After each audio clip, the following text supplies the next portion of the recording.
Hey there, fellow nerds. Welcome to another episode of The Present Illness, the podcast where two physicians try to make sense of a world that's pretty febrile and definitely underdiagnosed. I'm Arghavan Salles, a surgeon scientist and your friendly neighborhood doom scroller in residence. And I'm Alyssa Burgart, an anesthesiologist and bioethicist who tracks news and health law like their EKGs, full of spikes and surprises. The Present Illness is where we dig into public health, politics, culture, and ethics with a scalpel in one hand and a meme in the other.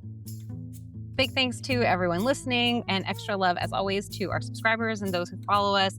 And a special warm special warm welcome to anyone who just stumbled in from the Artemis launch. Yeah, we're going to the moon again, I guess. Yeah, I had no idea this was coming. I'll just be honest. I just saw it all over my feed yesterday, and I was like, "Oh, going to the moon. That seems cool." But I honestly was surprised that people are very excited. Artemis is the first woman to go to the moon. So it only took 57 years. Yeah, better late than never. So who's the astronaut that's going to the moon? Thank you for asking. Her name is Christina Koch. There are four astronauts as part of this mission: Reed Wiseman, Victor Glover, and Jeremy Hansen. And so they're doing a path that is basically going around the Earth and then kind of getting slingshotted to the moon and then around the moon and then back to the Earth. It's supposed to take roughly 10 days. Here's the thing. There are some physicians who are astronauts, but I'm a little bit low-key scared every time a plane takes off. So it's really not the right. I mean, especially now. Especially now when we don't have a functioning transportation safety board. We've seen enough things go wrong with these space flights that I would feel like I would have to be ready to never come back in order to get on one of these space flights. And that gives me a lot of anxiety, that idea. So kudos to them for doing it. And I believe that this is being done as a precursor to another mission to go land on the moon. Okay. Yeah. Well, the other thing I was just thinking about, it looks like it was 2019. There was finally an acknowledgement that it was harder for women to be astronauts because they didn't have any suits that could fit women astronaut sizes. Yeah. And so this space launch I just looked up apparently was the impetus, and they developed an adjustable spacesuit for this Artemis generation of launches. So that's awesome. Well, if you remember, there was also that discussion, when was this? Years ago, of a woman an astronaut who was going to space, and they were trying to figure out how many tampons they should send up with her. Oh my God. Wasn't it like 100 tampons? Yeah, will 100 be enough? For one cycle. Did you see the comedian she had a song all about the astronauts? I did, yes. We're gonna find that for all of you listening at home, because it's a hilarious song, because this is how little some men know about women's basic bodily functions. Okay, well, folks, listen, we are so glad that you are here. We know that none of you are out in space today, so we're happy to have you listening. As a note to new listeners, we often talk about topics that can be intense, they can be a little difficult to listen to. If you've got little ones in the car, this is probably not the show for them. But really quick, before we get into this week's episode, I did want to highlight a little something about my co-host here, Arghavan. She's sort of a big deal, as many of you already know. And the Lancet, which is one of the most prestigious medical journals in the world, did a special interview with you.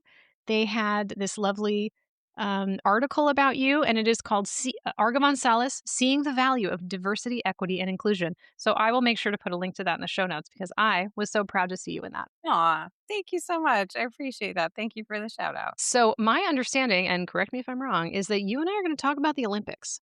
Oh, yes. Let's talk about the Olympics.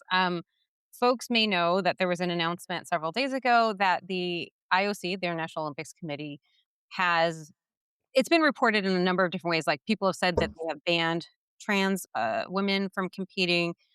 What they've really done is announce a change in eligibility, basically, where they want to go back in time because we're going to make sports great again, I guess. Anyway, we're going to go back in time to a policy they had in place in the 1990s which was that every woman athlete, no men, in the history of competitive sports, no one has tried to test men in this way, but that every woman who wants to compete will need to submit themselves to an SRY gene test.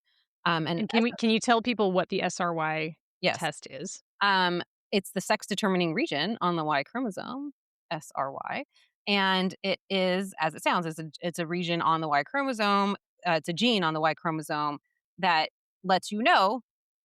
Basically, according to the guy who discovered it, I think he's got it right. He goes, "It just tells you whether that gene is there or not. It doesn't really tell you anything else." But the sports world has, in the last several years, leaned more into misogyny and transphobia, and they've decided that this is a way to make sure that we're going to, in their words, protect women's sports. It's important to recognize this is in the context of a long history of policing women's sports. In 1936, the International Amateur Athletic Federation, which was the precursor to the World Athletics, which is the current federation that rules over everything that has to do with track and field sports. So there's all these different federations for different sports that kind of feed into the Olympics. Anyway, so that precursor of World Athletics had a policy again in 1936 that they could pull aside any woman athlete that they thought looked suspicious in any kind of way. And they could decide that she needed to prove that she's a woman by getting naked for them. So we're talking about, almost 100 years ago that this all started. And actually, the first time that I saw anyway, and someone can let me know if they know of something predating this. But in 1928 was when women were first allowed to compete in track and field at the Olympics specifically, and that is the first time that I'm aware of that people had these questions about whether a woman was womanly enough, whether she was female enough, feminine enough to be competing as a woman. And then in 19 Well, and and and it's important to recognize that women were not allowed to compete at all before this because they correct, were like, "Oh, well, women are too weak. that's They're right. gonna hurt themselves. How would they possibly So prior to have 1920, babies?" yeah, prior to 1928, women were allowed to compete in kind of more feminine considered sports. Like they were allowed to swim and they were allowed to play tennis, but they weren't allowed to compete in track and field. And there was apparently, according to someone who was part of this podcast, which I really recommend called Tested, that was a collaboration between NPR and CDC. She had reported that at that time, people thought you could become a man by doing manly things. So, like, if you competed in track and field, you would be more of a man, and that you could like slide toward being a man. This was apparently the idea. Anyway, so we're talking something that dates back many, many, many years. In 1966 and 1967, around that time, they started doing what they called nude parades of women, where they required all women athletes competing in international games to undress to prove that they were a woman. I Um, mean, was the goal to shame women out of even attempting to perform in sports? Because that's what it feels like. right. So this is not only then, but also now a thing that's very front of mind for anyone who cares about women's sports. Because what do you think is going to happen now if someone is not sure whether they may have an SRY gene, which they look like a woman, they feel like a woman, they were assigned female at birth, and then they may have well, there's about, we don't really know the incidence, but it's about 1 to 2% of women, which is a lot of women, if you tested everybody, would have some differences of sexual development. And many don't know until, let's say, they try to have a baby. And that's when they find out that they have these differences of sexual development. Intersex people have always existed, just like Yeah, trans people have always existed. This idea that that sex is a binary characteristic has never once ever in the history of biology for any species been true. absolutely. And so I think at the origin of these kind of rules, it was the idea was not specifically to target trans people. I don't think there was such a movement around that at that time, but it was more to police women and make sure Yeah. that you're womanly enough. In fact, they had to get a femininity certification.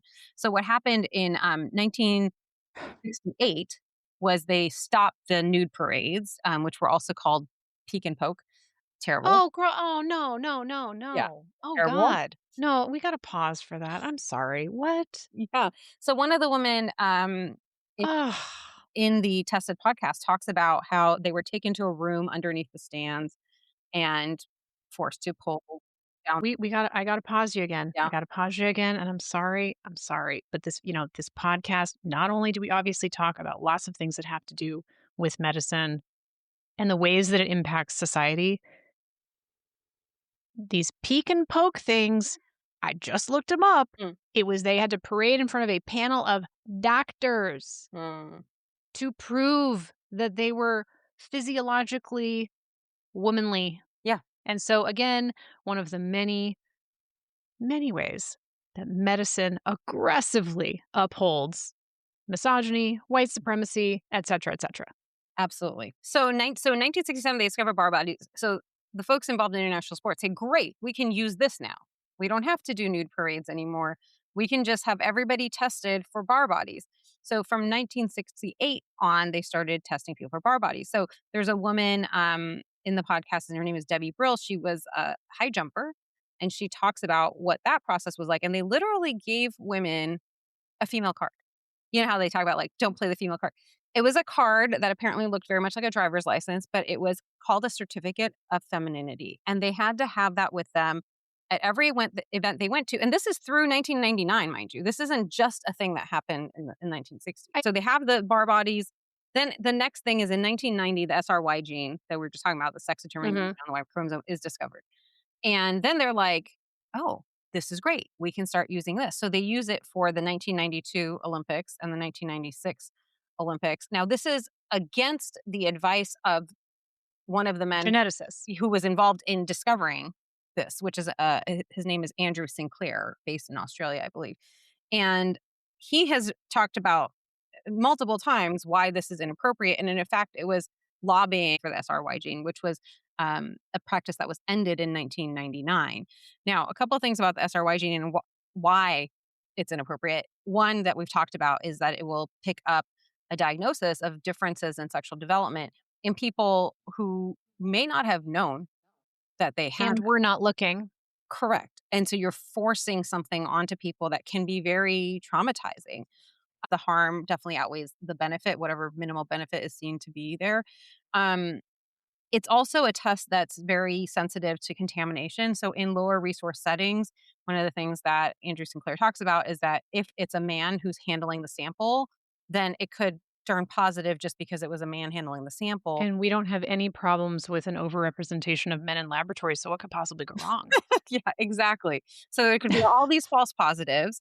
Um, Importantly, as we mentioned, the presence of the SRY gene says nothing about sexual development and levels of hormones or the gender of anybody. It just tells you literally that this gene is present. It doesn't tell you the function of the gene and the receptivity of that body to hormones. So, for example, there are people who have complete androgen insensitivity syndrome, and so their body does not respond to testosterone at all, and they will look like a woman and feel like a woman, told they're a woman, and then you'll take this test, and then they'll be like, "Oh, you're a man," which is absurd because 'cause they'll look like you or me or any other woman on the street, and they are women. It's not just that they look like, I mean, they are women, and then this test will tell them that they're a man. So in Well, so nine I want to take a moment here because this is very important and ties to this, which is that so there's a really wonderful book that Dorothy Roberts published in 2011 called Fatal Invention: How Science, Politics, and Big Business Recreate Race in the 21st Century. And this is a prime example of how genetic conditions, genetic material are being used to impose racism. And so when you look at the percentage of women who are basically kicked or not allowed to participate in their Olympic sport despite qualifying, it disproportionately affects women who are from the global south and absolutely. women who have darker skin tones. And so this is also a way that white supremacy is further upheld in the Olympics. Yes. And in addition, it is more likely if you're an athlete who grew up in a low resource setting, it's less likely that you would have been tested for this. Hmm. It's more likely that it's women of color, who will discover unfortuitously this genetic difference when they're trying to just enter an athletic competition. Just the trauma of finding it out in this way that I think is so harmful. And so to make that point, in 1996 in the Olympics, they did use this SRY test, and there were 8 women athletes who were flagged. 7 of them had differences of sexual development involving androgen insensitivity. And one of them had 5-alpha steroid dehydrogenase deficiency and also had had their gonads removed previously. So it was a huge waste of time and money and traumatizing for everyone involved for nothing. They did not identify a single person who should have been excluded from the event. So that's part of, and alongside evidence and science coming from the scientific community, that's part of why they stopped using that test. Again, in 1999. It is now 2026, and the same body, the IOC, has now decided that we should go back to using something that was already very costly and harmful and not effective. It's also worth noting, so back to this point of the fact, and we can't deny it, that they're using this as a way to exclude trans women. There has been one trans woman who's competed in the Olympics ever, and it was in 2021 in Tokyo, and it was a weightlifter who did not get a medal. And this is part of the transphobia that's driving this, or it's under the underlying assumption is that trans women have a physical advantage over other women because they have a Y chromosome. And there's all sorts of assumptions that are made about testosterone levels. And that connects back. I want to tell you a story about this too. It connects back to the SRY gene as well. People making lots of assumptions and inferences about what testosterone levels mean for performance that are not based in science and are Mhm. not backed by evidence. And, there's so many examples. The swimmer who competed against Riley Gaines, right, when they tied. That swimmer, my understanding is their performance was much better. Their athletic performance was much better prior to their transition. And that's an example of what is more typical, right? Because of the hormonal changes, and then the body's changes in response to that, which is not just testosterone. It's like the body is a complex. Where human bodies are very complex organisms. Um, so that underlying assumption that trans women have some sort of unfair advantage is false to begin with. And even if it were true, the whole basis, you might say, of athletic competition is unfair advantages, right? That's I how mean, you get some people are just better at sports. well, and you have like Michael Phelps, an extraordinarily wide wingspan, which gives him an advantage that you could say it's an unfair advantage. Well, he shouldn't be allowed to swim because it's not fair to everybody else, right? Or there's a guy We who should the next version of the Olympics can just be that, like, did you ever watch that movie Idiocracy? no, but I know what it is. Yeah. Okay. Some parts of it have not held up and other parts of it remain very prescient. But it's all about, like, the most average man on earth is cryogenically frozen, and then he gets forgotten, and Oh, then the world moves on, and eventually, he ends up being the smartest person because everyone's gotten so dumb. I mean, if you imagine, like, if we use that example, right? We said, "Oh, well, if your arms are too long, that's going to make you more likely to be an effective swimmer, so we shouldn't let you participate." So really what we're going to say is we're going to say, well, if your body proportions do not fit within the most average correct. bell curve, then Then you you can't shouldn't be compete. able to compete. Yes. And what drives me bananas also is it's like, folks, this whole like sex essentialism thing is so dumb Hmm. because it's like, listen, there are going to be there's overlap. There's a lot of overlap. There's more overlap between men and women and their abilities and like intersex people. And like, it's just like, stop acting like these are dichotomous and as though there is no overlap. It's ridiculous. Yeah. No, it's definitely a spectrum. And there's a guy who I just learned about reading about this, Iro Montiranta, who was Mm. a cross country skier who had much higher oxygen carrying capacity because of a genetic mutation to his erythropoietin receptors, which meant like he had much He's higher just exercise naturally, tolerance. naturally doped. Naturally doped. And so that's another person who, like, if you're going to go down this line, then you shouldn't let people like that compete. And where does that end? I mean, it's nonsense.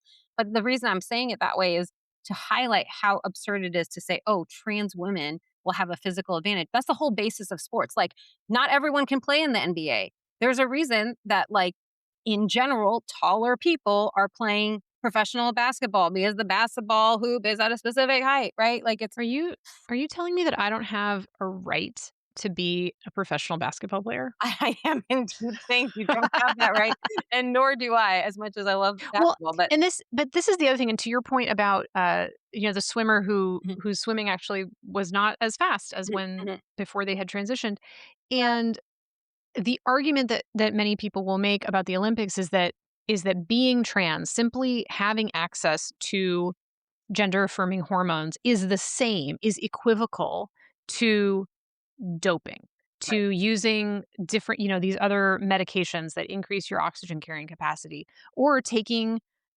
certain types of hormones specifically in order to bulk up, for example, which is, common in certain sports.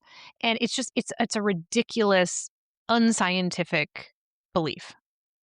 Yes, absolutely, and it's also, solving a problem that doesn't exist. I mean, Yeah, leave these people alone. yeah. I wanna add what I wanna share just a couple more, stories here. One is that in 2024, folks may recall, a man named Steven Van de Velde, was allowed to compete in volleyball. He was, convicted of raping a 12-year-old, um, in, I believe, in 2016. So, sexual abusers are allowed to compete in the Olympics, but Pedophiles. correct, pedophiles, thank you. Yeah. Pedophiles are allowed to compete in the Olympics, but a woman with an SRY gene now cannot.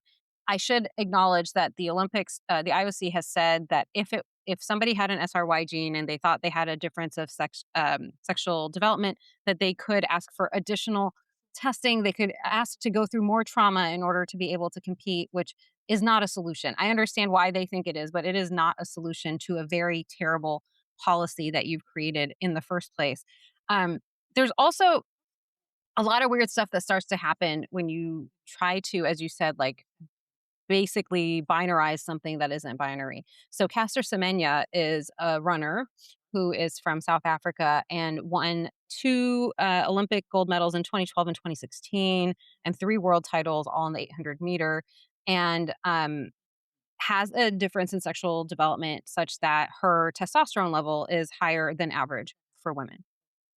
There's a range. Humanity is a range. For every single thing you wanna measure, there's a range. Um, but she has not been allowed to compete in the 800 meters since, sorry, 2019, when they, Mhm. made rules about testosterone levels, that anyone with a higher testosterone level needed to take medications to bring their testosterone level down, and she has very, publicly and proudly refused to do so. She says, "I am a Yeah. woman.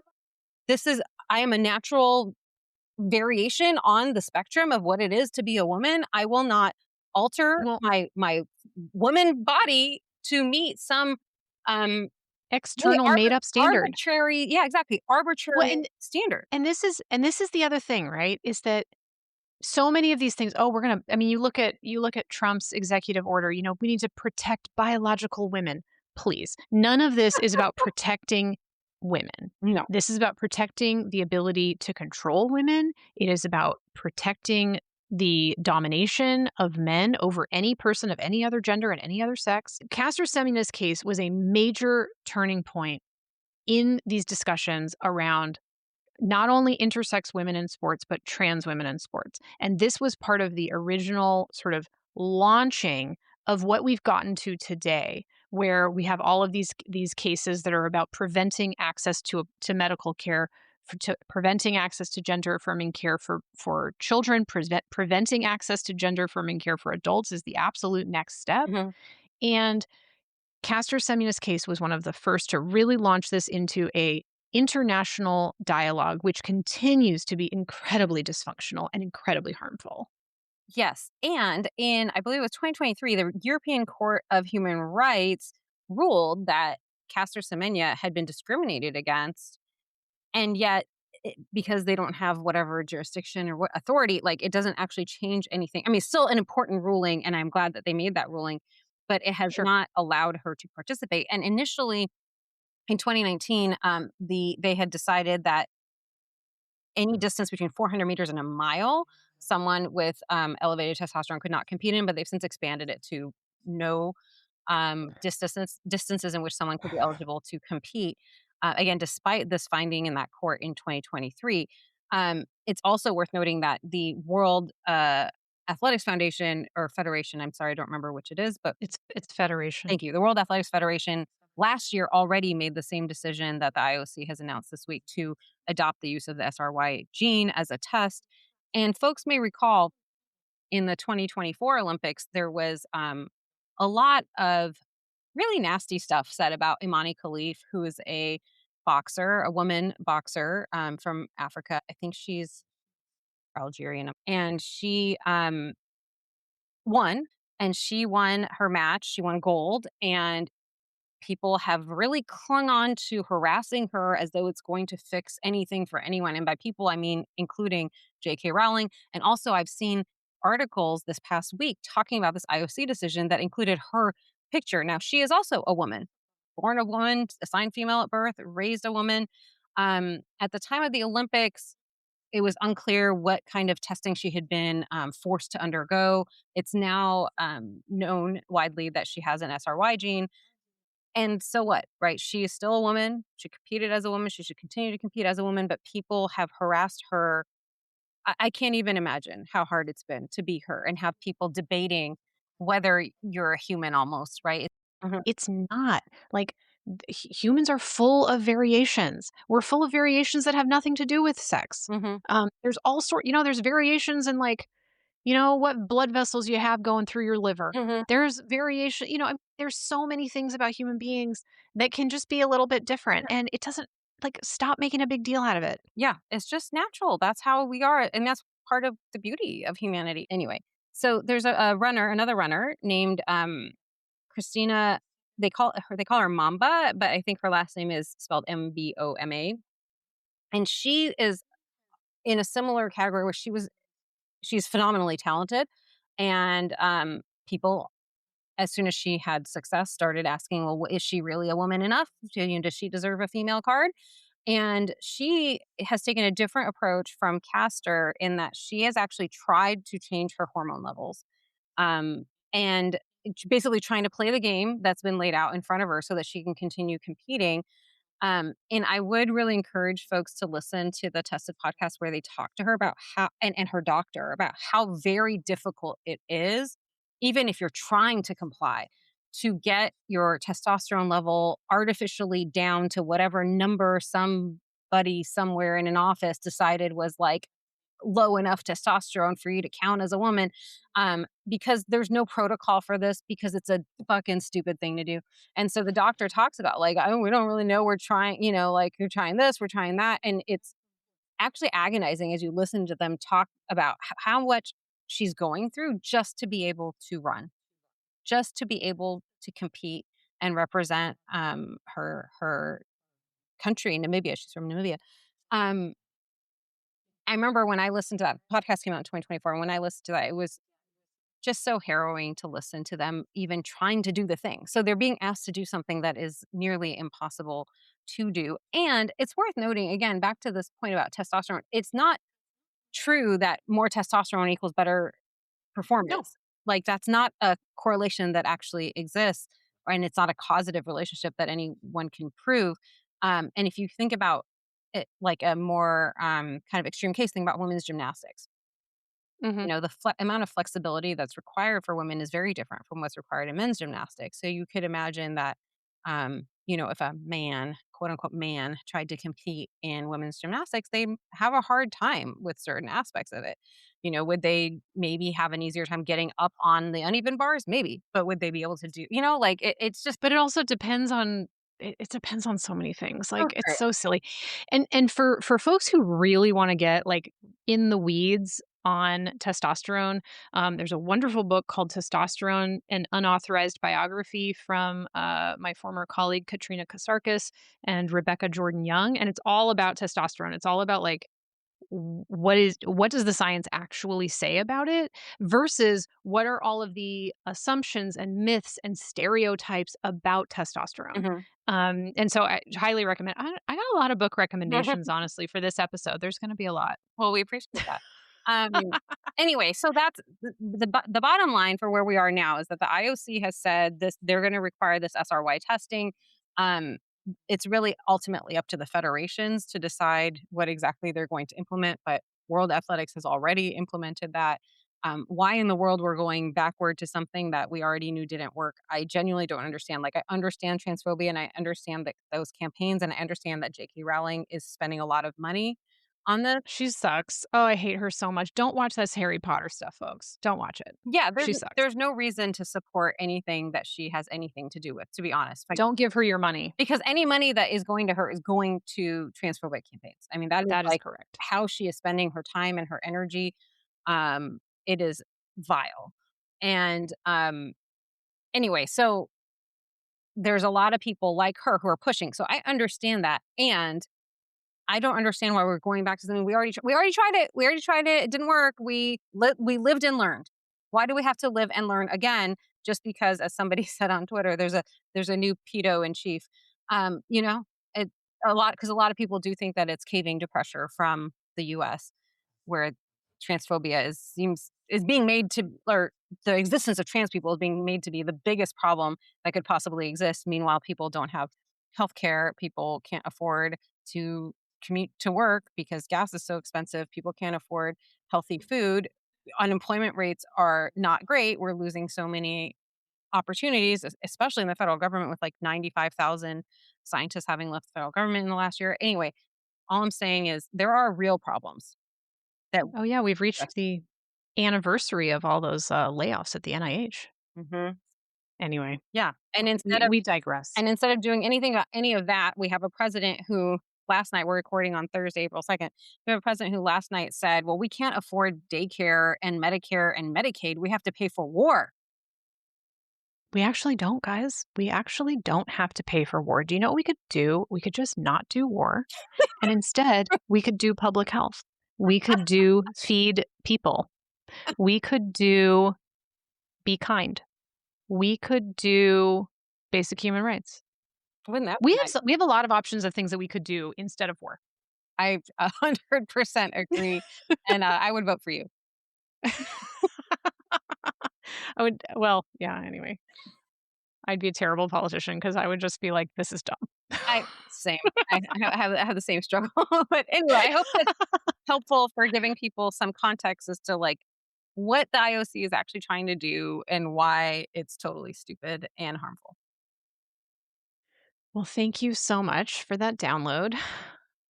And it's just such a great example of how medicine and science are used in the oppression of marginalized people. Mhm. And it is something that the culture of medicine must continue to dismantle, and we need to stop participating in these activities. I mean, you don't have to convince me. I I'm know. I'm with I you. I just know. wish that everyone else in our profession But it is nice to preach to the choir. Yeah, It's like, it's kind of fun. it's better than getting things thrown at you, that's for sure, when you preach to the not choir. Anyway, what would you like to talk about today? Well, just onto another real light topic of also controlling other people's bodies. I thought we would talk about the recent cases in Florida of forced C-sections. Oh, terrible, I terrible. know, it's terrible. So, I want to talk about this in the lead up to this. So, you know, I teach the basic ethics classes to all the medical students and all the PA students at our school. And one of the things that I have taught now for many years is right before the students go into their preclinical, they're right before they go into their first clinical rotations, we do a primer, a reminder of like what are the most important things that I want every student to take with them if they learn nothing else from us is I want them to have a deeper understanding of informed consent and why it's so important Mhm, and a deeper understanding of like bodily autonomy and why when we violate somebody's autonomy, why it has all of these downstream implications and really trying to pull that together because we know that students get exposed, as they're being indoctrinated into medicine, get exposed to some of the more toxic things about medicine, to the hidden curriculum in medicine. And so one of the things that I specifically talk to them about is decision make. We do a whole thing on deep dives into informed consent And then we do the second section specifically on decision making for pregnant people, Mm. because we know that I used to give a lecture called It's Like Regular Decision Making, but with a Uterus. And it was all about cases where pregnant people or people who have the capacity to become pregnant are not granted and do not have access to the same Mhm, rights of autonomous decision making as other patients, and in particular, patients who do not have a uterus, mhm, or patients who are assumed to not have a uterus, mhm, let's say. mhm, So and all of that's to say that, so I've been giving this lecture for many years, and there's a couple of cases. Like, I always talk about the Renat Dre case, which was a case in 2011 of a woman at a Staten Island hospital who had, I believe, 2 previous C-sections, wanted to have a VBAC, which is a vaginal birth after mhm, cesarean delivery, and the hospital had a policy that allowed them to override her refusal of a cesarean section, and they forced her to have a cesarean section. It's a horrible case. She tried valiantly to fight it. Unfortunately, it's very difficult to win malpractice cases. mm, So ultimately, I believe she ultimately lost that case, but it is a very major example. And it's been, I would say, the last time really in the national news media where there's been a big case that really caught the public attention. mhm, And so I always lecture about that case. And so I am giving that lecture again next week. And so or not next week, the week after. And so I am now having to update all of my mhm. slides to talk about the new cases that Yeah, have come out of Florida. yeah. And so there's two cases that both ProPublica, we're fangirls of ProPublica, obviously, Yes. um, and local reports of multiple women in Florida. The two that are most prominent right now in the news are Doyle, pardon me, Mhm, Sharice Doyle, and Brianna Bennett, and both of them were forced to have C-sections. They were subjected to court hearings while they were in active labor. The courts, these cases were where the hospital sought emergency orders to force these women to have C-sections after they refused. And so these women who are in active labor mhm, are being forced into these like Zoom court cases, which is absurd. And there's some videos from those that we can put links to in the show notes. And thankfully, in at least one of these cases, the judge refused, and primarily because one of these women was a reproductive justice advocate and knew how to advocate for mhm, herself in a way that is just not typical. And so this is infuriating. It is deeply upsetting. And it is way too common. I think it happens way more commonly than we know about. Not all of these cases that make it to the courts make it into the national attention the way that these two cases mhm, have. mhm, And so I want to bring people's attention to the fact that like this is a known problem, and it is a branch of something called obstetric violence, where women's decision making, their ability to decide what is and is not going to happen to their body during maternity care is thwarted, is dismissed. Women are treated poorly. There's many, many reports of this. While there are some people in the OBGYN community who find the term obstetric violence offensive, I always encourage people to, rather than focus on their feelings of offense, that we should focus on systemic changes that actually protect the health and well-being of our patients. mhm, And so I want to tell people a little bit, tell our audience about the American College of Obstetricians and Gynecologists has all of these, opinions that are meant to help guide practice. And so, for example, there is an ACOG opinion. It's number 664. I'll put a link to it in the show notes. And it's called Refusal of Medically Recommended Treatment During Pregnancy. And it came out in 2016. mm, And so when in 2016, this is when I had finished my fellowship, and it was my first year of being the chair of the ethics committee mm, for our hospital, which covers both children and pregnant people, like mhm, things that are impacting folks in labor and delivery. And I remember being like, oh, this new opinion came out. I'm really interested in refusal of treatment, and like, how is it that we can make sure we're taking good care of people and not coercing people? And I remember reading this. I can't remember why. We were out on a hike with our kids, and like, I had it in my bag because I was like, I'll eat it, I'll read it while the kids are eating their snacks or whatever. And I remember reading this the opening statement and my jaw dropping because I was like, finally, someone is saying what needs to be said.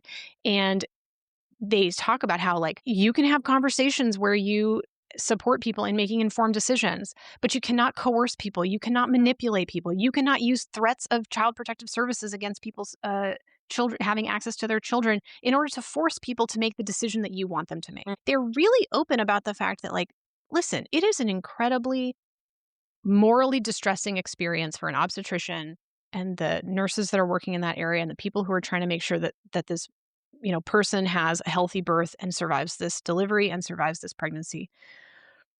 And that is not your worry is not an excuse to force someone to have a surgery that they do not want. Mhm.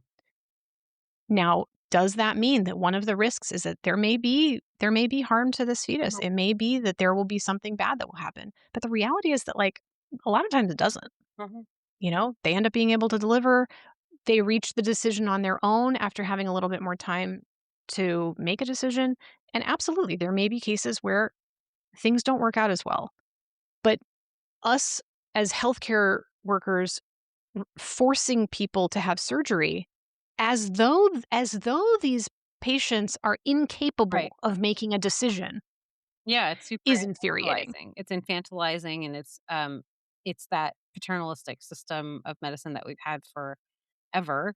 Uh, Yeah. but I was so shocked when I haven't had a chance, unfortunately, to read the whole article from ProPublica, but, like, they describe, she's in labor, and they're like, "Oh, we're gonna put a sheet over your legs so that you can get on this Zoom with this judge." I And mean, she had no idea what was going on. no. She had no lawyer. I mean, anyone just reading that opening of that article could be like, "What? They did what?" Like, it's not Mhm. confusing. Like, it's very clear that this is messed up to do, and it is astounding that they felt they could override this woman's choice for, and not in just this case, obviously, but any woman's choice for what she wants to try. Like, if she understands that there's a risk, as you said, that things will go wrong, but she doesn't want to have a C-section, who are we as healthcare workers to say, no, you don't get to decide that for yourself? Well, and C-sections are not the only arena in which this happens also. So, for example, another case that I have used for many, many years, when I'm working, especially with people in labor and delivery, I did a series for a year where we did simulations where somebody's refusing a blood transfusion. Yeah. And so there was a terrible case in Chicago where a woman was a Jehovah's Witness. Mhm. She did not want to have any blood transfusions. She needed to have some sort of I can't recall the details, but I believe she was having some sort of a urologic procedure where the risk of bleeding should have been very low, but there was some unexpected Mm. hemorrhaging. And she was very clear. This is getting a transfusion is not in alignment with my belief system. I do not want a blood transfusion, and they forced her to have a blood transfusion. The hospital actually used a claim that her refusing to get a blood transfusion for herself was abuse and neglect of the unborn Right. fetus, Right. who is not a person. Right. It makes me so mad. It makes me so mad, and it's just the hoops that people in medicine, in coercion with the law, will use to force women to do what they're told. And that is what this is. Mhm. Do what you're told. I know better Right, than I know you. better. I know what's best for Your you. your refusal doesn't count because you're too stupid to make your own decisions. Well, and And it is absurd. So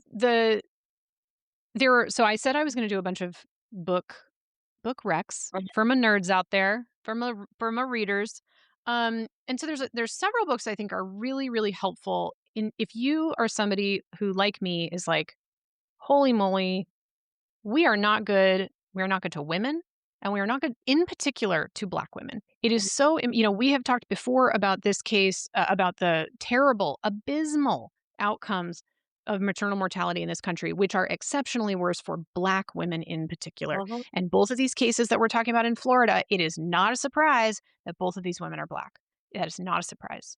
And so, There's a couple of books I want to talk about. So, this is Michelle Goodwin's Policing the Womb. This came out in 2020. Michelle Goodwin is a brilliant legal scholar and bioethicist, and this is all about criminalization around pregnancy. So, this has to do with not only cases like the ones that we're talking about here in terms of forced procedures, but additionally, for example, drug testing, forced Yes. drug testing of pregnant patients. And, for many, like women are very highly likely to lose a child, not because the child has experienced any Mhm. harm, not because there has been anything bad that has happened to that child.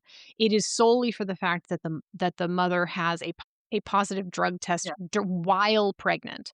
And you can hear the echoes of this, for example, from this is from back in the 80s and early 90s, that crack babies Mhm. was really this idea that was saying, well, Black women are bad mothers, and that's why these children should be taken away from them because they're being harmed because Black women are doing crack. Now, none of that was true because, of course, white people use drugs far more often than Black people. Mhm. And that is well documented in many studies. But if you are a Black person, you are far more likely to be criminalized for that Exactly. behavior. And this is one of those examples. So, Michelle Goodwin, brilliant. If you are not into, if you're not a reader, so many great YouTubes out there of lectures that she's given. Highly recommend. Um, and I didn't pull it for this, but Dorothy Roberts' book, I just was talking about her book Fatal Invention, but her book Killing the Black Body is an incredible also exploration that very much touches on this issue as well as a lot Yeah. of other forms of racism in relation to medicine. Um, Medical bondage. This is Medical Bondage, Race, Gender, and the Origins of American Gynecology. This is by Deirdre Cooper Owens. This is a history of Marion Sims, Mhm. and who is considered the founder of gynecology, was incredibly famous. There were many statues of Mhm. him. He was credited for opening the first women's hospital. However, what he really, the first, if you want to call it a women's hospital, was a hut in his backyard where he forced women who were enslaved to undergo Mhm. unanesthetized surgeries in order to come up with the kinds of surgeries that he wanted to be able to perfect before offering them to white women. Mhm. And as an anesthesiologist, one of the things to me that makes those stories even more traumatizing is that anesthesia existed. It was totally being used. It was something that he offered his white patients, and yet he did not anesthetize these women who were having these procedures that they definitely weren't consenting to because they were slaves. They didn't have the opportunity to consent and were not treated as human beings. But then he would dope them up with opium after that as a way to control them. He would purposefully addict them, get them addicted to opium so that they would then be more controllable. So Mhm. thankfully, many of the statues of Marion Sims have been torn down.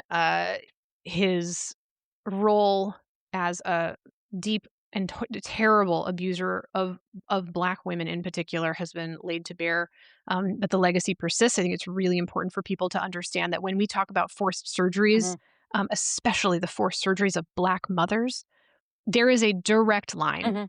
from Marion Sims to the cases that we're talking about today, and I want everyone to know.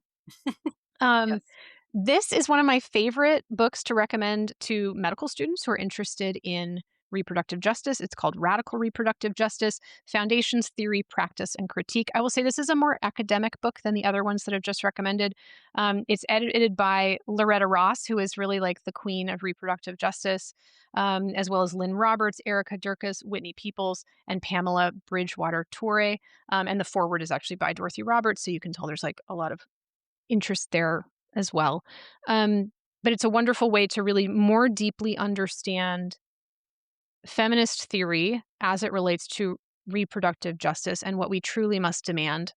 Um, and then again, this is something I just recommend to all medical students also, regardless of what they want, whether they want to hear about it or not. I think every person in medicine should read this book, Medical Apartheid, which is by the brilliant Harriet Washington: The Dark History of Medical Experimentation on Black Americans from Colonial Times to the Present. And so, for example, when we talk about Marion Sims, that was all terrible medical experimentation on human beings, n- totally dehumanizing without their consent. And there is a long, rich history that is like the Tuskegee experiments were but a blip.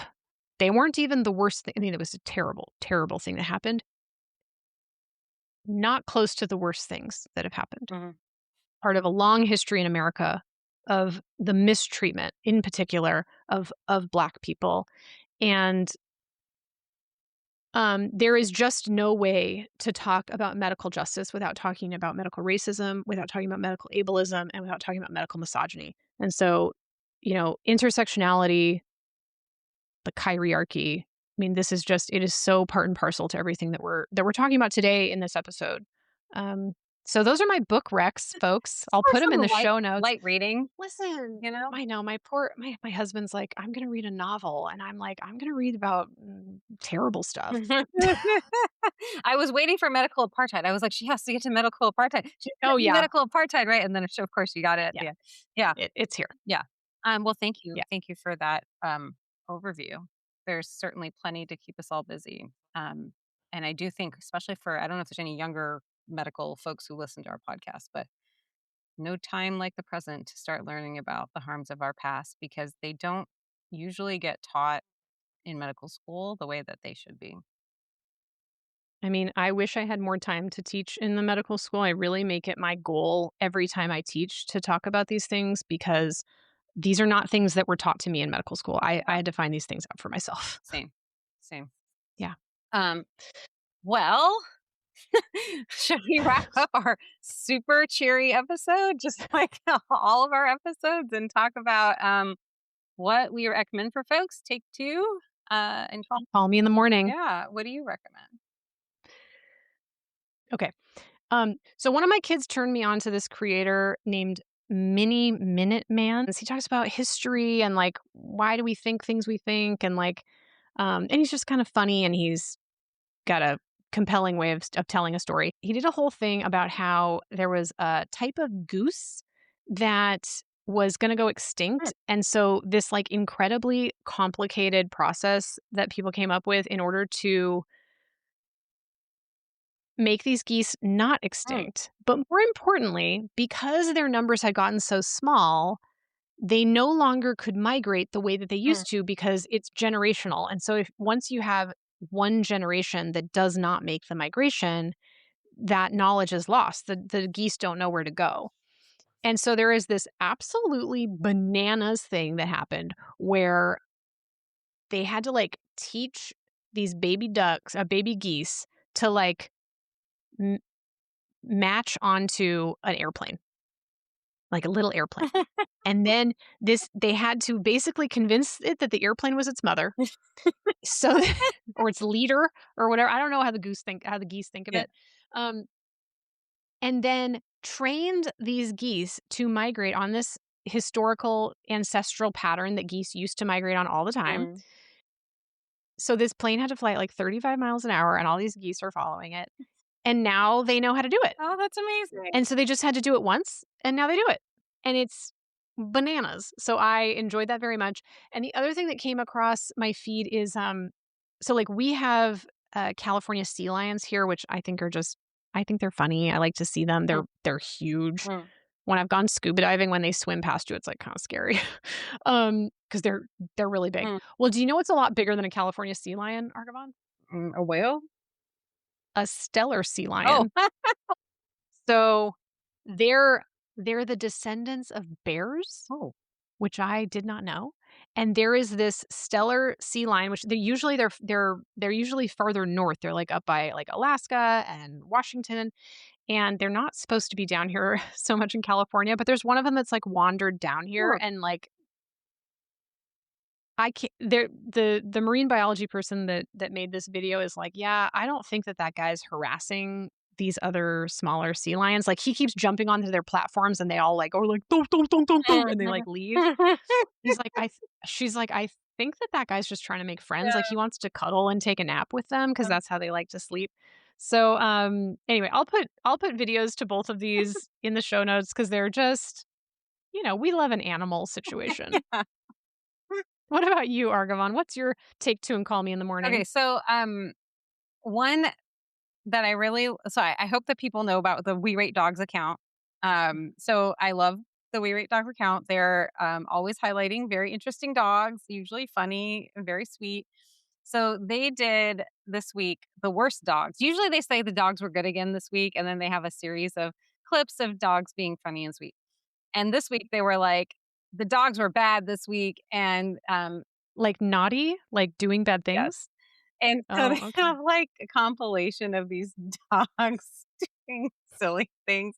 This one I had seen before, but it's still funny every time. This dog is playing with another dog in looks like a living room, whatever, and is so like worked up that he accidentally with his bum punches a hole in the wall, and then he like turns around and he looks at I had a friend that did that in high school. It was a human. not great. A human with their human butt. Yeah. Oh, with their butt. So there's like a series, I think it's 10 of them, and one of them is this dog, I believe the name was Stevie. And Stevie, I forget exactly what kind of chaos Stevie caused, but there's like a mess on the floor, and the human is like, "What did you do?" And he's squinting his eyes like he can't see it. Like like nothing happened. Nothing. I don't know. That was my interpretation. I don't know why the dog was squinting, but I was like, maybe he thought if he doesn't That's see it, it didn't happen. I don't know. It was so cute. I don't know who did that. Yeah. It wasn't Stevie. As far as I'm concerned, it wasn't Stevie.